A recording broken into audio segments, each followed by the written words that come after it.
So welcome back, and I'm pleased to say I've had a little delivery from Polly through the post today. Let's take a look at what I've got, then I'll explain why I've got it. So we have a length of bronze bar, some springs, some balls and some drills.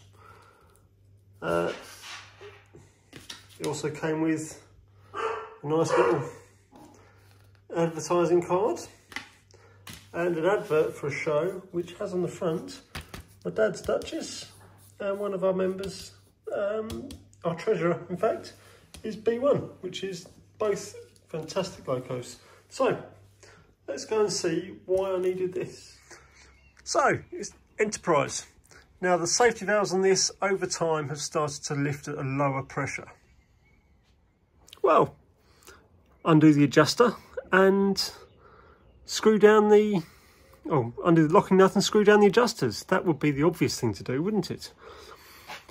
Well, I tried that, but I think these have always, for some reason, this engine's always bubbled water. Doesn't matter, it's had new valves, new guts, new everything. It still does the same thing. But, yes, where it bubbles, the adjusters have scaled up inside the body, and I cannot get them to move. I've tried all sorts of ways of doing it. They won't move. So I'm going to make new valves. These ones are quite violent. They're my dad's design. I'm going to keep one at this design, and I'm also going to make one to the Gordon Smith design to show the difference, really. So there is the drawings. And we're just going to chop a bit of the bar off because that won't fit up the headstock. Chop it to length and then turn the outside to match the old one, and then start worrying about the guts after that. So there we go. Machine to the outside. I've also drilled right through with this drill, which is about 10 thou smaller than on the drawing, with the intention being, because it says to ream the hole, so when I turn it round I'll just ream from the other side. I mean, I could ream it now, wouldn't make much difference.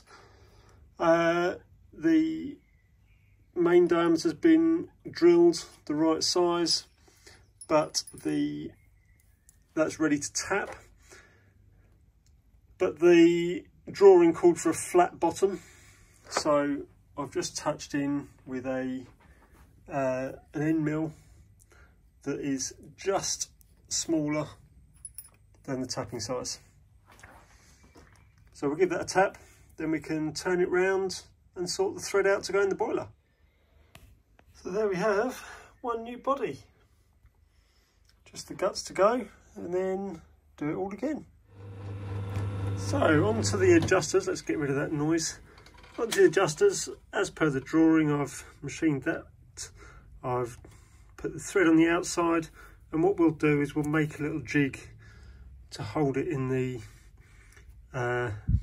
mill to drill the holes around. It's already been drilled up the centre.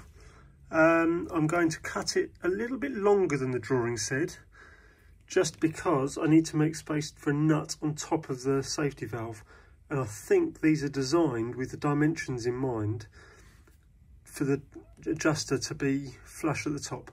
So I'm going to go a little bit longer, then hopefully the nut I've already got off the old valve over here, I should be able to take that nut off and use it on the new valve. Well, there we go. Obviously I still need to make the internals and drill the holes in it, but that is the first adjuster almost finished. But I've got to go out now. So having got to this stage, I figured before I drill the holes in this, because I'll need to make a jig to hold it in the milling machine, I'll make the body and the adjuster for the other valve that I'm doing, and then I can drill them all at the same time.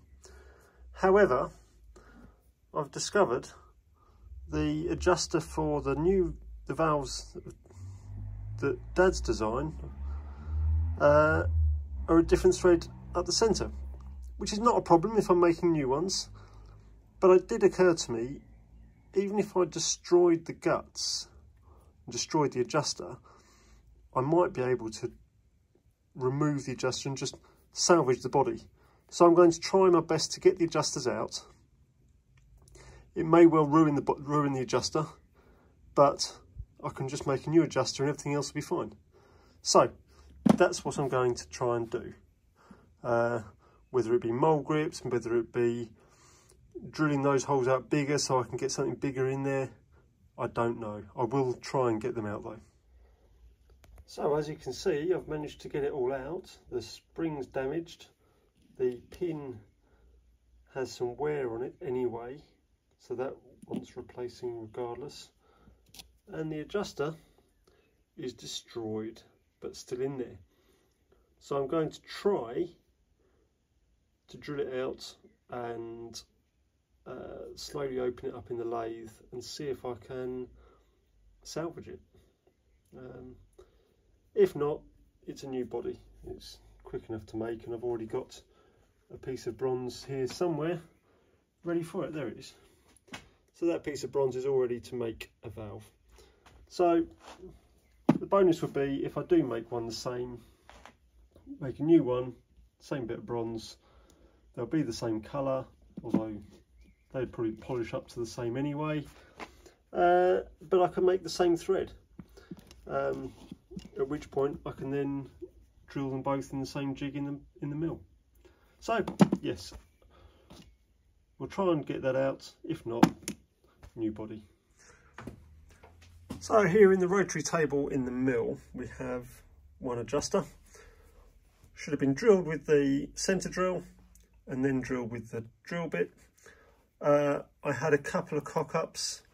Let's go and take a look at them.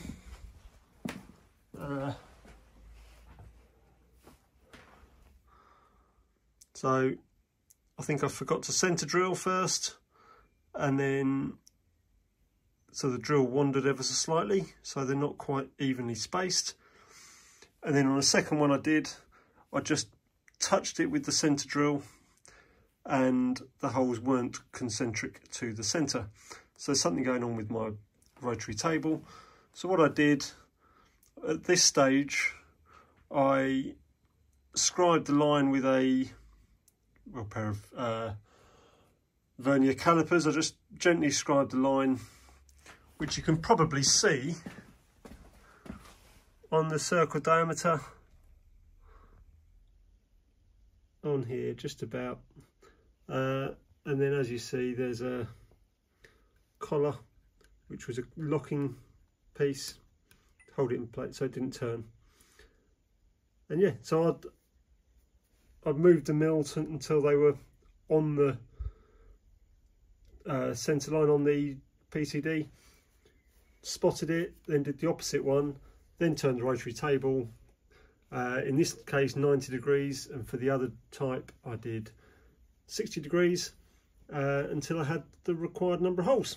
So adjusters next, and then we'll see how we go. I know I said adjusters, what I actually meant was pins. So there's the second one and there's the first one. Again, slightly different because we've got slightly different designs. I just need to chop this off and then turn them round and drill the backs for the ball to sit in. So there we have two sets of components. All I haven't made yet is the locking collars. I haven't got any more of the right size hexagon for that. This one is a little bit experimental. It's Dad's design, but I've adjusted it slightly, so I'm not sure if it's going to work. I might end up having to make a new adjuster again. That's the Gordon Smith to the drawing. That should work fine to do what it does. So let's put it all together and see what we've got. So almost finally, to test them, I've made an adapter which goes onto this. So that will screw onto the end you can't see, and then the safety valves will screw into here, and then I can rig them up to my compressor and try them on air. That won't set them correctly, but it will prove they work and I can get them close. So it's just final adjustment to be done on the steam engine. So I'm going to have to apologise for the compressor in the background, but I haven't got a gauge that's after the regulator on the compressor. So here's the valve. It's weeping slightly at the moment, but if I start the compressor, hopefully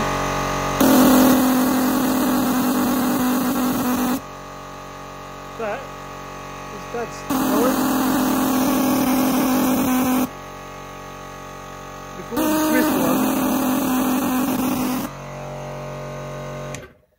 The Gordon Smith design, where it's a soft pop to begin with, I couldn't really get the right effect on the compressor, because it's starting to pop, and I don't think the compressor generates enough air to get you into the pop phase. So yeah, that's good. I might try and rig it up to an airline in the other side of the garage so that I can have the compressor running and let you see the valve properly without the compressor quite so close. We'll give that a go.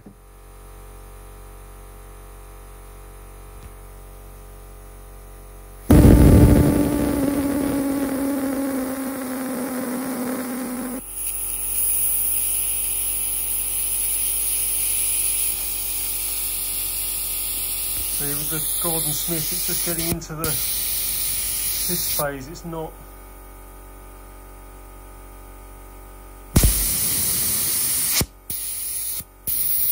quite getting to the pop phase.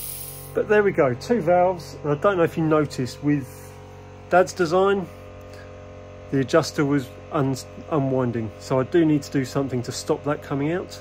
I could either go with the locking nut on top like we had before, or I could put a little grub screw in from the side.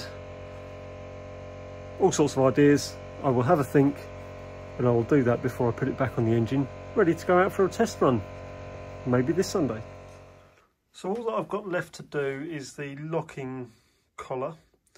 Now ideally I would use a nut like these ones, but unfortunately these are the wrong thread off the old safety valves.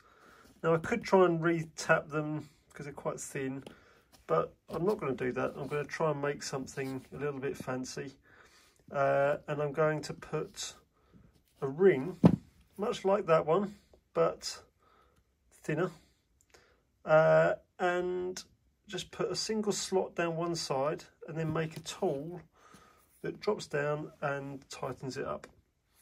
That's the plan. We'll see if it works.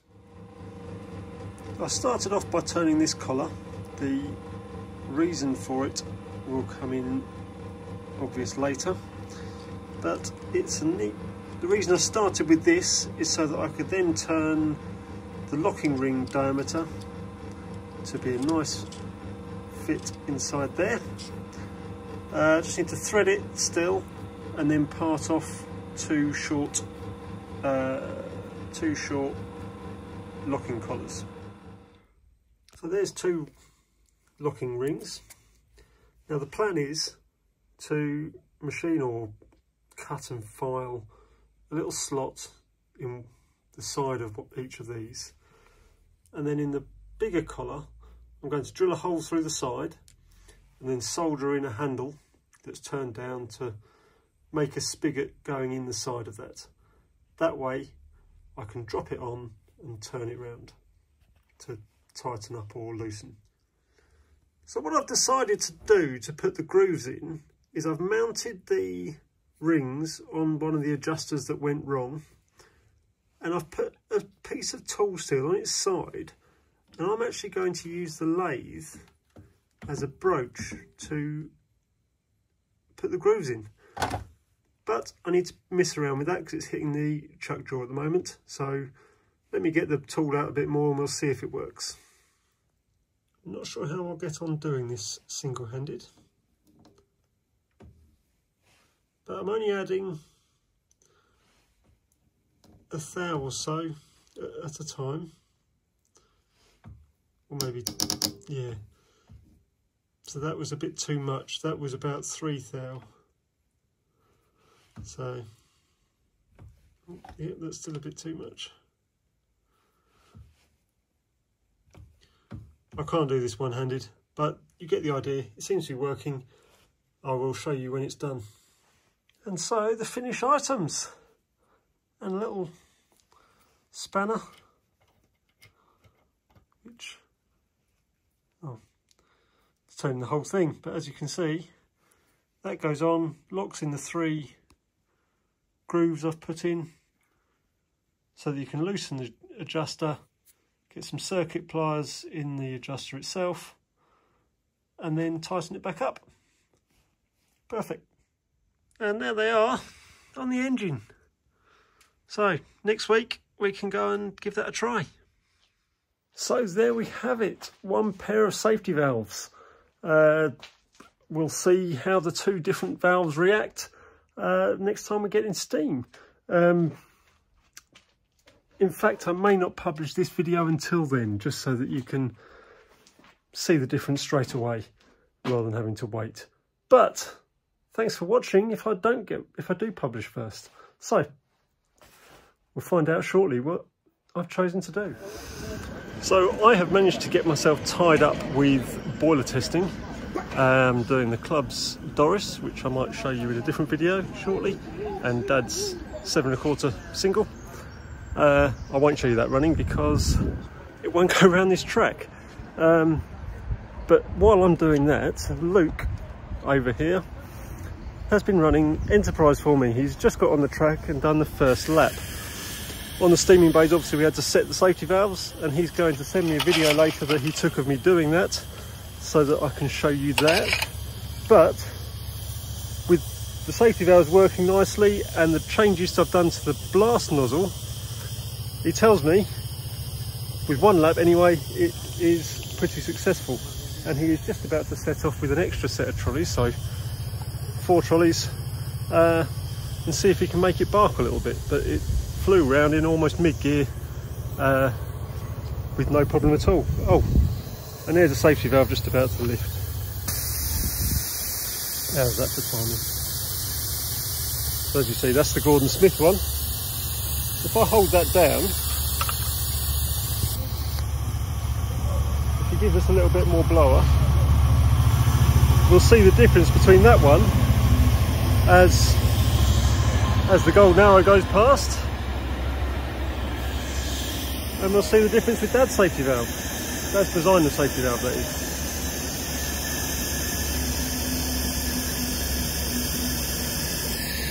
It says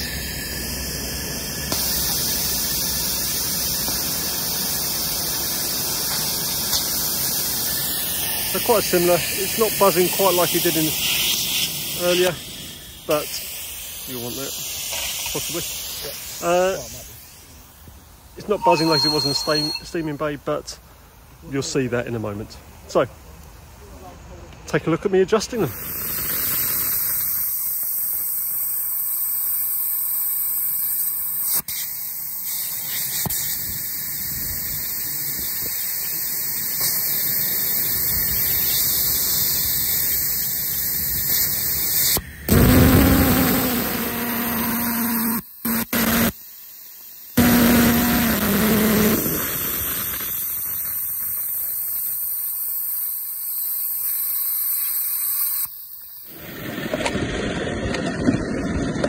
After about 4 hours of running like this, which had been running so well, I finally got the chance to drive it again myself, and it wasn't steaming its best, but I think I know why that wasn't the case.